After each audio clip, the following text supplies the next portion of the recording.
오늘 우리에게 주신 하나님의 말씀은 느헤미야 13장 1절에서 22절입니다.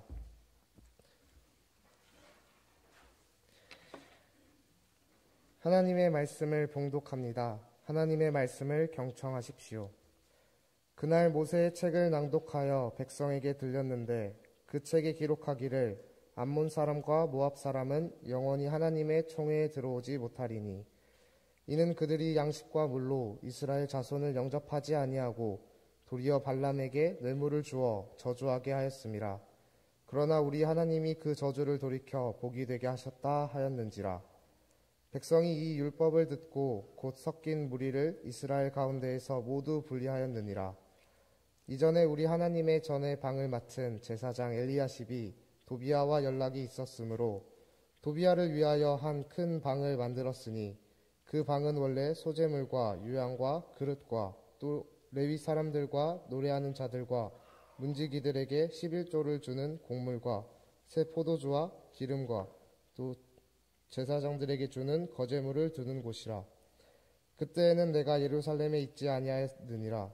바벨론 왕 아닥사스다 32년에 내가 왕에게 나아갔다가 며칠 후에 왕에게 말미를 청하고 예루살렘에 이르러서야 엘리야십이 도비야를 위하여 하나님의 전뜰에 방을 만든 악한 일을 안지라. 내가 심히 근심하여 도비야의 세간을 그 방 밖으로 다 내어 던지고 명령하여 그 방을 정결하게 하고 하나님의 전의 그릇과 소재물과 유향을 다시 그리로 들여놓았느니라. 내가 또 알아본즉 레위 사람들이 받을 몫을 주지 아니하였으므로 그 직무를 행하는 레위 사람들과 노래하는 자들이 각각 자기 밭으로 도망하였기로 내가 모든 민장들을 꾸짖어 이르기를 하나님의 전이 어찌하여 버림바 되었느냐 하고 곧 레위 사람을 불러 모아 다시 제자리에 세웠더니 이에 온 유다가 곡식과 새 포도주와 기름의 11조를 가져다가 곳간에 드림으로 내가 제사장 셀레마와 서기관 사독과 레위 사람 브다야를 창고지기로 삼고 마따냐의 손자 삭굴의 아들 하난을 버금으로 삼았나니 이는 그들이 충직한 자로 인정됨이라. 그 직분은 형제들에게 분배하는 일이었느니라. 내 하나님이여 이 일로 말미암아 나를 기억하옵소서. 내 하나님의 전과 그 모든 직무를 위하여 내가 행한 선한 일을 도말하지 마옵소서.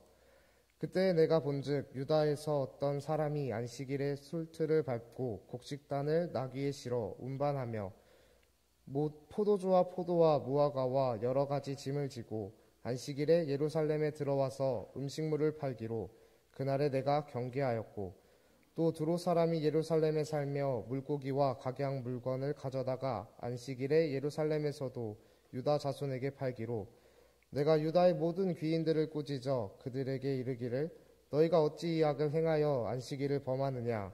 너희 조상들이 이같이 행하지 아니하였느냐. 그래서 우리 하나님이 이 모든 재앙을 우리와 이 성읍에 내리신 것이 아니냐. 그럼에도 불구하고 너희가 안식일을 범하여 진노가 이스라엘에게 더욱 심하게 임하도록 하는도다 하고 안식일 전 예루살렘 성문이 어두워 갈 때에 내가 성문을 닫고 안식일이 지나기 전에는 열지 말라 하고 나를 따르는 종자 몇을 성문마다 세워 안식일에는 아무 짐도 들어오지 못하게 하였으므로 장사꾼들과 각양 물건 파는 자들이 한두 번 예루살렘 성 밖에서 자므로 내가 그들에게 경계하여 이르기를 너희가 어찌하여 성 밑에서 자느냐. 다시 이같이 하면 내가 잡으리라 하였더니 그 후부터는 안식일에 그들이 다시 오지 아니하였느니라. 내가 또 레위 사람들에게 몸을 정결하게 하고 와서 성문을 지켜서 안식일을 거룩하게 하라 하였느니라. 내 하나님이여 나를 위하여 이 일도 기억하시옵고 주의 크신 은혜대로 나를 아끼시옵소서. 하나님께서 오늘 이 말씀을 통해 우리에게 은혜 주시기를 원합니다. 오늘 우리가 봄소풍의 장소로 갈 안중근 기념관은 이러한 모양으로 생긴 건축물입니다. 건축물의 독특한 모양이 보이십니까? 12개의 모듈로 구성되어 있습니다. 위에서 본 거예요. 그러니까 우리가 정면에서 이렇게 보면 이 모습이 안 보여요. 위에서 봤을 때 지금 이렇게 생겼어요. 남쪽으로 4개, 동쪽으로 3개 해서 총 12개의 메스로 분절된 형태의 건축물입니다. 이 건축물의 의도가 있습니다. 바로 안중근 의사를 포함해서 함께 이 손가락을 잘랐던, 단지했던 12명을 기억하는 의미로 세워진 건축물입니다. 건축가였던 임영환, 김선영 부부 건축가는 우리에게 잊혀진 이 12명을 우리가 기억해야 된다라는 의미로 안중근 기념관의 의미를 담고 있습니다. 그래서 조선신궁이 있던 자리에 보란듯이 그 12명을 기리는 12개의 모듈로 이 건축이 되었습니다. 우리는 독립을 위해 손가락을 자른 사람을 안중근 의사 한 명으로 생각을 하는 경우가 많습니다. 그런데 이 동의단지회에는 숨은 사람들이 있었죠. 안중근이 1909년 2월 7일 뜻을 같이 하는 11명, 자기 포함해서 12명과 함께 둘러앉아서요, 결의를 합니다. 어떤 결의냐면 3년 안에 나라의 원수인 이토 히로부미를 죽이고 나라를 팔아먹은 이완용을 우리가 죽인다. 그렇지 못하면 우리가 함께 자결한다. 이것이 그들의 결의였습니다. 그 뜻을 같이 하는 사람 12명이 모였습니다. 그리고 그 자리에서 손가락을 자르고요. 혈서로 대한독립이라고 쓴 태극기에다가 대한독립 이렇게 씁니다. 마침내 안중근은 그 해에 10월 26일 하얼빈역에서 이토 히로부미를 저격한 후 체포됩니다. 그리고 리순 감옥으로 수감되었다가 다음 해인 1910년 3월 26일에 사형받아 순국하죠.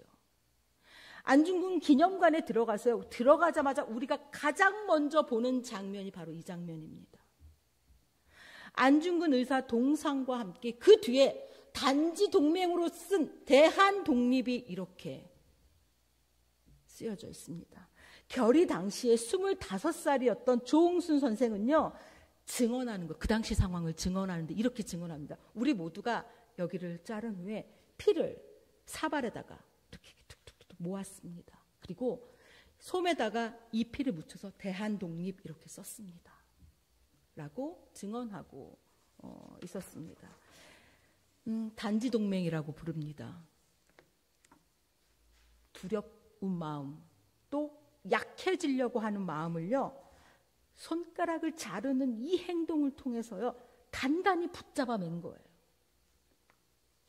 도망가고 싶고, 오늘은 독립의지가 투철했다가 또 독립운동가가 잡혀서 고문당한다는 소리 들으면 또 주저앉아서 숨고 싶고, 이렇게 날마다 변하는 그 마음들을 붙잡기 위해서 결의하는 것이 단지였어요. 손가락을 끊는다. 이 단지동맹의 12명의 이름을 우리가 기억해야 할 것입니다. 그 12명의 이름은 이렇습니다. 우리가 같이 한번 불러보겠습니다. 시작. 안중근, 김기룡, 강순기, 정원주, 박봉성, 유치홍, 김백춘, 백규삼, 황병길, 조응순, 김천화, 강창두. 우리가 오늘 안중근의 기념관에 가서 단지동맹에 참여했던 사람들의 모습을 볼 거고요. 거기서 그들의 이름을 다시 만날 겁니다. 이 사건은요, 결의한다라는, 아주 결의를 가지고서 무엇을 한다라는 의미를 우리에게 아주 잘 전달합니다. 우리가 무언가를 할 때 결의를 갖고 한다라는 것이 이런 의미예요. 결의를 갖는 것. 이 느헤미야의 마지막 장은요, 그런 의미에서 결의가 충만한 장입니다. 140년 동안에 손도 못했던 성벽을 재건한 엄청난 일을 했어요.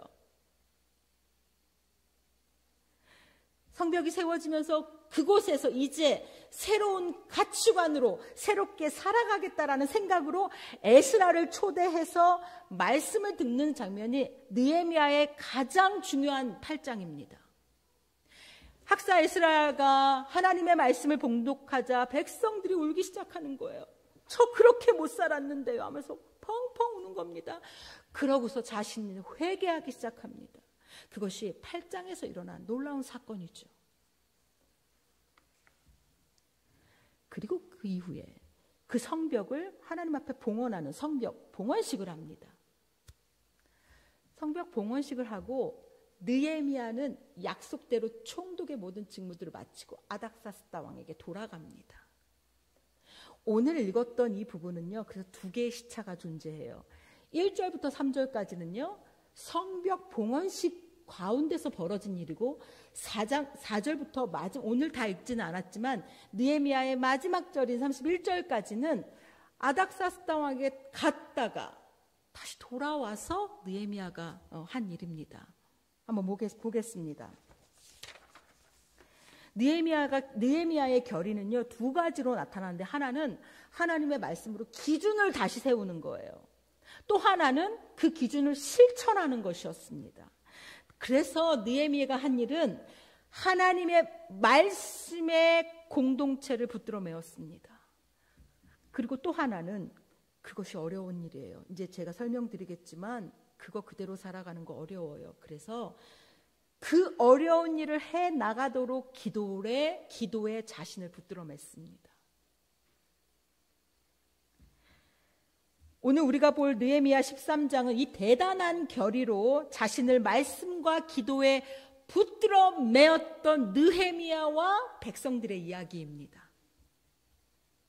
먼저 첫 번째 시간의 사건으로 봅니다. 1절부터 3절은 성벽 봉헌식에서 드려지니까 12장부터 끊는다면 지금 13장 3절까지 끊는 게 맞을 것 같습니다. 시간적으로 보면 1절입니다. 같이 읽습니다. 시작. 그날 모세의 책을 낭독하여 백성에게 들렸는데 그 책에 기록하기를 암몬 사람과 모압 사람은 영원히 하나님의 총회에 들어오지 못하리니 그날 파이오하후이라는 이 말은요, 그날이에요. 바로 그날 성벽 낙성 봉헌식이 일어나는 그날 하나님의 말씀을 이렇게 읽어주는 거예요. 하나님의 말씀을 읽어주는데 이 사람들이 듣다가 우리가 이렇게 안 하고 있는데 그 지점을 깨달은 겁니다. 우리가 이거 안 하고 있는데. 그것이 무엇이었냐면 암몬 사람, 모압 사람은 영원히 하나님의 총회에 들어오지 못한다라는 그 말씀을 듣고서 이 사람들이 깜짝 놀라는 거. 우리 총회에 들어오는데 우리가 무엇을 놓친 거지? 이건 역사적인 사건이 있죠. 우리가 작년에 민수기 봐서 우리가 이 사건을 알고 있죠. 출애굽한 이스라엘이 광야를 지날 때 가나안으로 들어가기 위해 요단강 건너편에 모압 평지에 이렇게 진을 치고 있을 때 모압 왕 발락이 발람 선지자를 고용해서 이스라엘을 저주하기로 했습니다. 근데 하나님께서 그들의 저주를 막으셨죠. 발람이 저주하지 않아요. 그러니까 실패했다. 여기서 끝난 게 아니라 모압 사람들은, 이 모압과 암몬 사람들이 꾀를 내어서요, 그 여자들을 이스라엘 남자들과 음행하게 만들었습니다. 이렇게 모압과 암몬은요, 우리 사람이 가진 죄성이 있어요. 그 죄성을 타고 들어가서 기어코 죄를 범하게 합니다. 죄성을 타고 들어가서 기어코 죄를 범하게 해서 이스라엘 남자들이 이스라엘 민족을 거의 전면하다시피 하나님한테 혼난 사건에 모압과 암몬이 있었습니다. 하나님이 이 사건 이후로 모압과 암몬은 영원히 이스라엘의 총회에 들어오지 못한다라고 선포하셨어요. 민수기 22장부터 24장, 신명기 2장 4절에서 7절에 기록이 되어 있습니다. 그들이 이집트에서 나오는 이스라엘을 무시했어요. 자기 뜻대로 할 수 있다고 생각했어요. 자신들이 이스라엘을 무시하고 하나님을 무시하고 이렇게 해도 되겠다, 저주해도 되겠다라고 생각했던 그들의 그 행동이 훗날 어떤 저주의 형태로 나타날지 그들은 상상하지 못했을 것입니다. 마치 빌라도가 의로우신 예수님을 유대인들에게 넘겨준 일이 지금까지 아직까지 우리에게 기억되고 있는 일이 될 것이라고 빌라도는 상상도 하지 못했을 것입니다. 지금 내가 하는 행동이 어떻게 기억되고 어떻게 영향을 미칠 것인지 우리는 이 대목에서 깜짝 놀라며 마주하게 됩니다. 말씀이 들려지자 이스라엘 백성들이 즉각 반응합니다.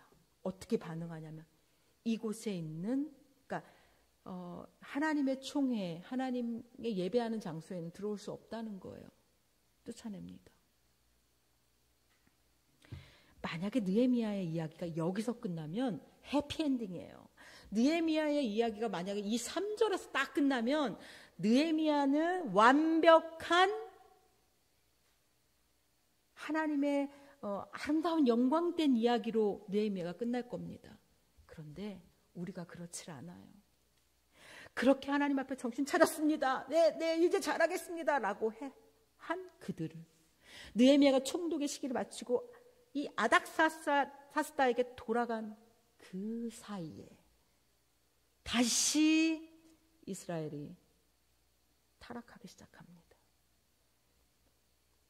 느헤미야가 잠시 예루살렘을 떠났을 때 그때 그들이 움직입니다. 죄악에 물들기 시작했어요. 아니 깨끗하게 다 정비하고 이제 됐다라고 해서 느헤미야가 돌아갔는데 그런데 그들이 다시 그들의 죄성이 다시 움직입니다. 오늘 23장에는 세 가지 큰 것들이 나오는데 하나는 대제사장 엘리야십이 아람 사람이었던 도비야에게 이방인 도비야에게 방을 내어준 사건이 나와요. 그리고 또 하나는 레위 사람들은 성전에서 일을 하기 때문에 성전에서 레위 사람들을 책임져야 되는데 사람들이 레위 사람들의 몫을 주지 않습니다. 방치합니다. 나는 먹지만 교회 그 당시에 성전에 내지 않는 거예요. 그래서 레위 사람들이 스스로 살기 위해서 이 성전을 떠나서 농부가 되는 거예요. 밭을 갈아서 먹고 살기 위해서 밭을 가느라고 성전에 남아있는 레위인이 없는 그러한 일이 벌어진 겁니다. 또 하나는 분명히 아까 성벽 봉헌식에 이방인들을 내쫓고 그들과의 결별을 선언했음에도 불구하고 그 이방 여자들과 결혼을 해서 낳은 자식들을 낳기 시작한 거예요. 그런데 문제는 뭐냐면 그 자식들을 낳았는데 그들이 유다의 말을 하지 못하는 겁니다. 엄마의 말인 이방의 언어는 하는데 아빠의 말인 유다의 말을 하지 못하는 상황들이 지금 13장에 벌어지고 있어요. 그러다 보니까 성경이 유다말로 되어 있는데 성경을 읽지 못하는 겁니다. 말씀을 듣지 못하는 겁니다. 그런 사람으로 되어가고 있는 모습들을 느헤미야가 돌아와서 보게 되는 거예요. 그것이 바로 4절부터 벌어지는 일입니다. 느헤미야는 이것을 보면서요, 이거 큰일 났다. 결의합니다. 다시 굳건한 결의를 다집니다. 그 결의의 내용은 내가 다시 세워야 된다. 말씀에 다시 나를 붙들어야 돼. 우리 공동체를 다시 말씀에 붙들어야 된다라고 하면서 시행한 일들이 바로 이것이었습니다. 4절부터 9절까지가 첫 번째 단락입니다. 성전의 거룩함을 훼손하는 사적 행위를 바로잡기 시작합니다. 한번 봅니다. 4절과 5절 읽어주십시오. 시작.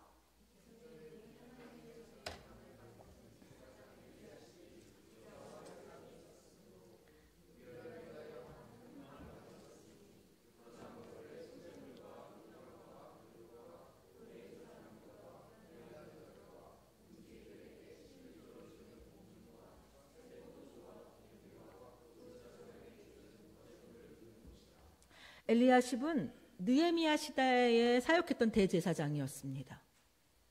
그러나 이 대제사장이었던 엘리야십이 이 암몬 사람 도비야가 누굽니까? 산발락과 도비야였잖아요. 이스라엘을 조롱하고 그거 되겠냐? 여호가 올라가도 무너지겠다. 막 이렇게 조롱하고 그 의도를 훼손시켰던 사람이 바로 도비야예요. 그런데 대제사장이었던 엘리야십이 도비야를 감싸는 거예요. 친분 때문에, 사적 친분으로 인해서 그 도비아가 잘못하고 있는 이스라엘 백성에게 행한 악한 일들 아랑곳하지 않고 이렇게 감싸는 겁니다.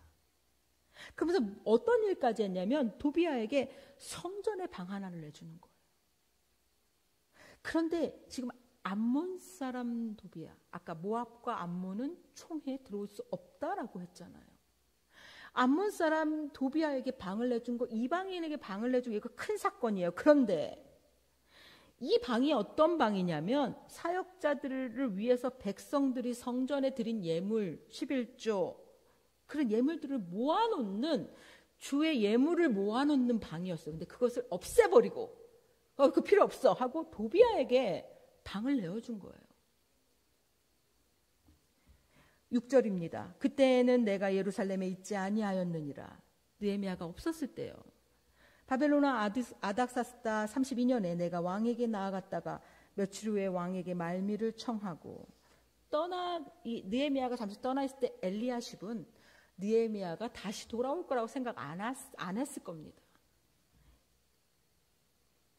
기회가 주어지자 다시 불경건한 옛 모습으로 돌아가는 겁니다. 느헤미야가 떠난 자리에 엘리야십은 자신의 왕국으로 생각했을 겁니다. 그래서 이런 일을 저질렀죠. 느헤미야가 알면 이거 기겁할 일인데 그럼에도 했다라는 것은 느헤미야가 다시 올 거라고 생각하지 못했던 것으로 보입니다. 그들의 기대와 달리 느헤미야가 다시 나타났습니다. 왕의 제가를 받아서요, 재임명을 받고 다시 예루살렘을 찾았습니다. 그리고 7절입니다. 예루살렘에 이르러서야 느헤미야가 예루살렘에 딱 왔을 때 엘리야십이 도비아를 위하여 하나님의 전뜰에 방을 만든 악한 일을 안지라 그때 알았습니다. 그리고 느헤미야가 매우 화를 내죠. 8절 내가 심히 근심하여 도비아의 세간을 그 방 밖으로 다 내어 던지고 결코 있을 수 없는 일입니다. 느헤미야 곧장 성전으로 달려가서요 도비아의 세간을 다 집어 던지는 그런 일들이 벌어지죠. 그리고 원래의 목적대로 그릇과 헌물들로 그 방을 채워 넣습니다. 9절입니다. 명령하여 그 방을 정결하게 하고 하나님의 전의 그릇과 소재물과 유향을 다시 그리로 들여 놓았느니라. 자, 방이 비어 있으면 또다시 그가 또 사적으로 그것을 사용할 수 있으니까 원래의 목적대로 헌물과 예물들을 갖다가 놓은 겁니다. 이게 느헤미야의 첫 번째 일이었어요. 돌아와서 내가 다시 하나님의 말씀대로 다시 공동체가 우리 하나님의 말씀에 붙들려야 된다라는 생각으로 했던 첫 번째 일이에요. 성전의 사적인 사용을 금하는 일입니다. 두 번째요. 아까 말씀드렸듯이 사역자들을 방치하는 행위들을 바로 잡습니다. 레위 사람들이 성전에서 사역을 하고 있었고 사례를 받으면서 살아가는 사람들이었습니다. 그런데 레위인들이 받을 몫을 주지 않는 겁니다. 그러자 레위인들이 사역을 접고 제 갈 길로 살 길을 찾아 나섰습니다. 농업으로 돌아간 겁니다. 10절입니다. 같이 읽습니다. 10절 시작. 내가 또 알아본즉 레위 사람들이 받을 몫을 주지 아니하였으므로 그 직무를 행하는 레위 사람들과 이 사실을 알게 된 거예요. 와서 보니까. 왜냐하면 느헤미야가 우리가 12장을 읽어보면 알겠지만요. 느헤미야는 성전에서 일하는 사람에 대한 모든 처우들을 다 완벽하게 해놓고 갔어요. 왜냐하면 그 사람들이 성전을 지켜야 되기 때문에. 그런데 금세 느헤미야가 없는 틈에 그 기강이 무너진 겁니다. 이들이 그 담당자들을 부르다 이제 느헤미야가 꾸짖는 겁니다. 11절. 내가 모든 민장들을 꾸짖어 이르기를 하나님의 전이 어찌하여 버림바 되었느냐 하고 곧 레위 사람들을 불러 모아 다시 제자리에 세웠더니 어떻게 방치할 수 있냐라고 하며 레위 사람들을 다시 불러옵니다. 레위 사람들이 다시 돌아오자 성전이 돌아가는 거예요. 성전에서 예배가 이루어지고 성전이 움직이는 겁니다. 그래서 백성들이 레위 사람들이 돌아와서 다시 사역을 시작했다라는 소식을 들으니 이제 백성들이 정말로 그 곡물과 예물과 11조를 가져오는 겁니다.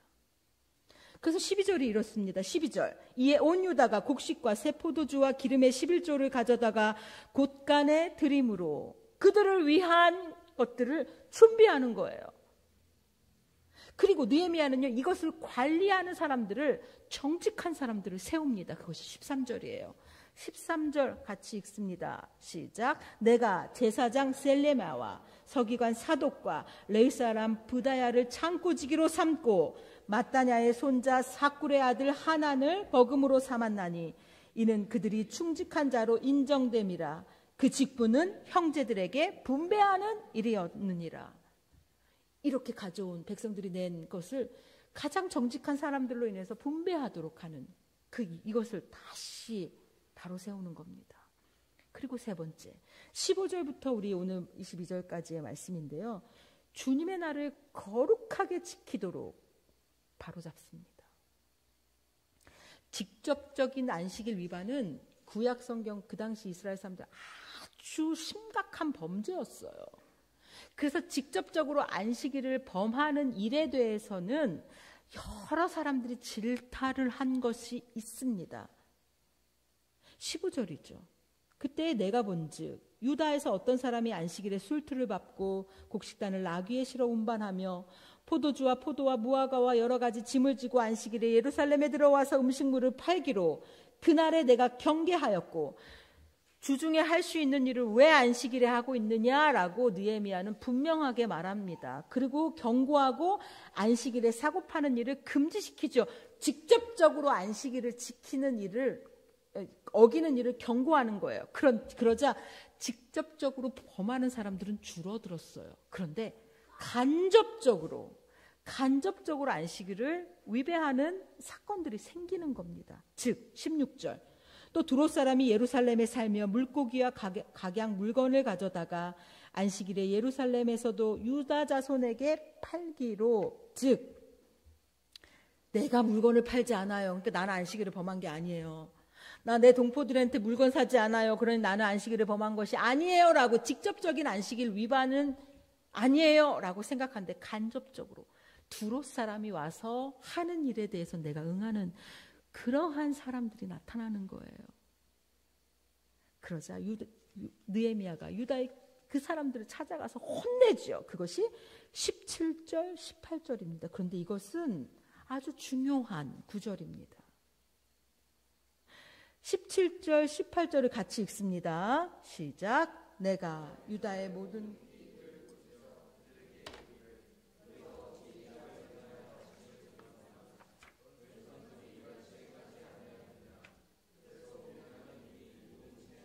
우리와 이 성읍에 낼 것이 아니냐.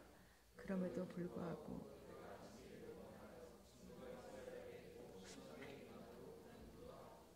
수사 의문문이 두 가지가 등장하죠. 너희 조상들이 이같이 행하지 아니하였느냐?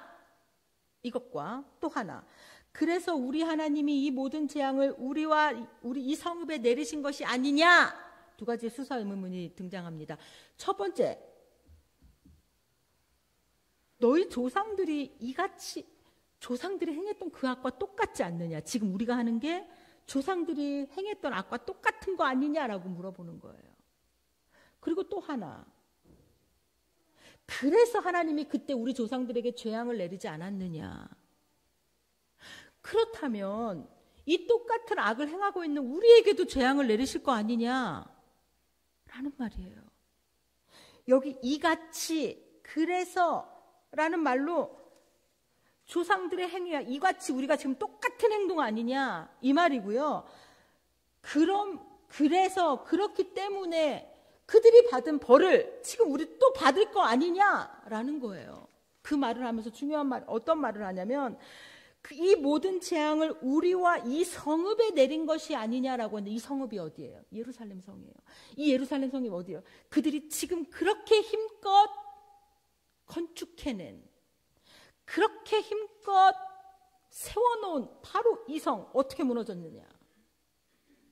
하나님 앞에서 안식일을 범하는 이 재앙 때문에 그렇게 우리 선조들이 재앙 얻었지 않느냐? 그런데 우리가 이렇게 수고 다 해놓고 그대로 그 벌 받을 것이냐? 라고 하고 있는 거예요.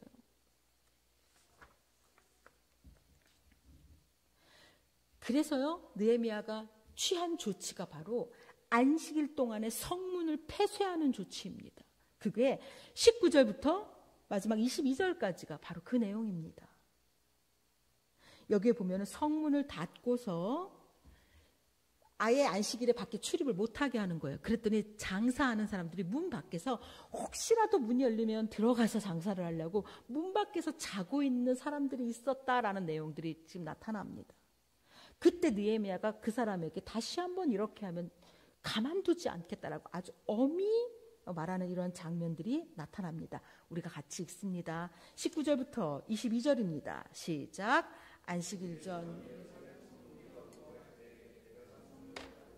안식일이 지나기 전에는 열지 말라 하고 나를 따르는 종자 며칠 성문마다 세워 안식일에는 아무 짐도 들어오지 못하게 하였으므로 장사꾼들과 각양 물건 파는 자들이 한두 번 예루살렘 성 밖에서 잠으로 내가 그들에게 경계하여 이르기를 너희가 어찌하여 성 밑에서 자느냐 다시 이같이 하면 내가 잡으리라 하였더니 그 후부터는 안식일에 그들이 다시 오지 아니하였느니라.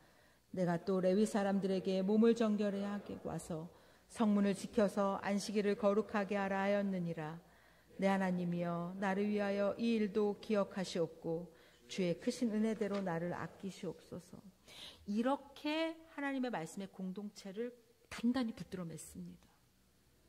유다 공동체는요, 다시 하나님의 말씀에 붙들려서요, 그렇게 하면 내가 손해고 조금 불편해요. 안식일에 이렇게 밖에도 못 나가고 그거 지키는 거 쉽지 않아요. 어려워요.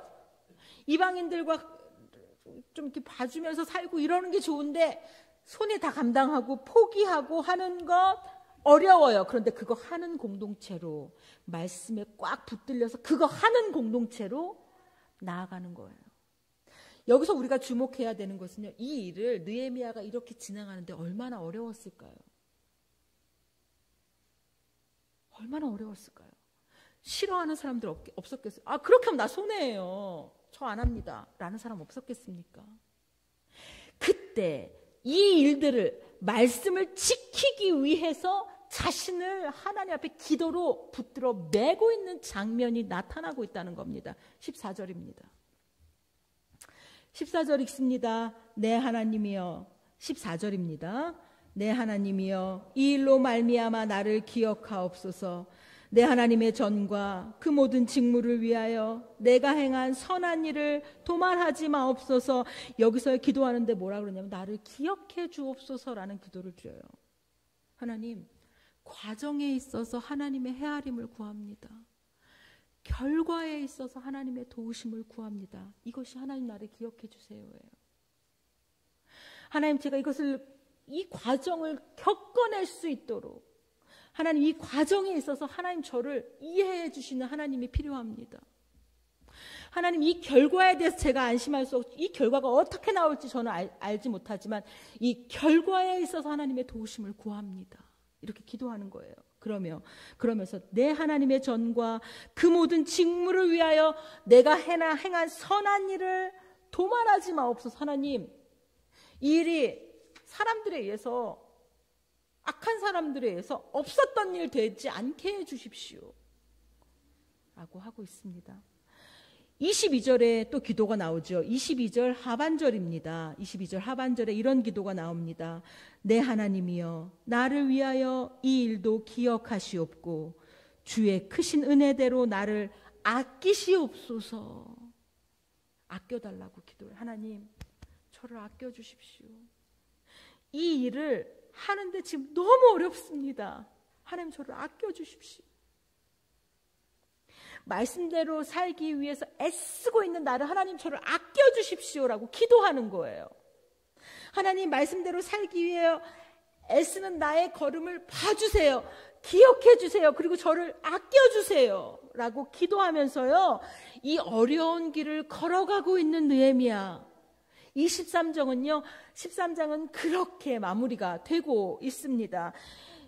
느헤미야와 이 백성들의 결의 속에서 우리 연지의 비전을 보게 됩니다. 우리 연지 성도님들, 지금까지 내가 해왔던 신앙의 방식들을 다시 돌아봐야 됩니다. 돌아봐야 됩니다. 습관적으로 하고 있는 신앙생활을 돌아봐야 됩니다. 하나님의 말씀의 기준에 나를 다시 세우고 그것을 실천하기 위해 말씀에 나를 붙들어 매고 기도로에 나를 붙들어 매는 이러한 믿음의 공동체가 될 때, 그때 하나님의 일을 이루어가는 그런 아름다운 공동체가 됩니다. 말씀과 기도에 매여 있는 성도, 우리를 주께 매어 주십시오라는 고백을 올려드리는 우리가 되기를 축복합니다. 기도하겠습니다. 거룩하신 하나님, 하나님께서 거룩한 공동체로 불러주신 교회된 우리가 무엇에 붙들려 살아가고 있는지 돌아봅니다. 우리를 주께 붙들어 매어 주셔서 말씀과 기도로 새로워지며 그렇게 하나님께서 원하시는 그 거룩함을 닮아가는 성도 되게 하여 주옵소서. 예수님의 이름으로 기도드립니다. 아멘.